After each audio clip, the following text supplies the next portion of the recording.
Kayo ba ay naghuhugas din ng itlog ng ito? Ako hinuhugasan ko simula nung nag-pandemic. Kasi hindi naman siya masisira dahil lalagay mo naman sa rep at hindi sa amin hindi naman tatagal ito.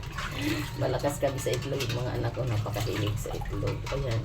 Hugasan nyo kasi syempre yung may mga galing sa farm, hindi naman totally di ikaw na lang ang para safety sa ating kalusugan. Kasi pagka hindi malinis, bibiyakan nyo yan.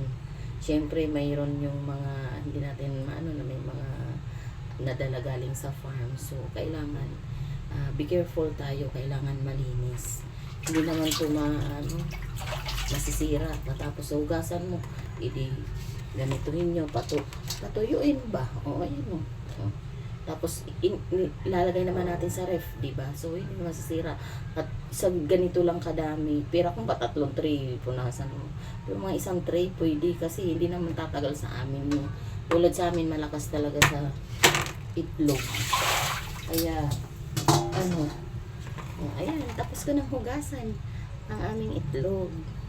Ang itlog ngayon, grabe no. Kaya, kayo try nyong maghugas ng para safety, lalo na kung may mga anak kayong maliit or lang, kahit nasabihin lutuin yun, iba pa rin yung lulutuin nyo na malinis yung pagkain. Follow, like, and share. Bye bye. Thank you for watching.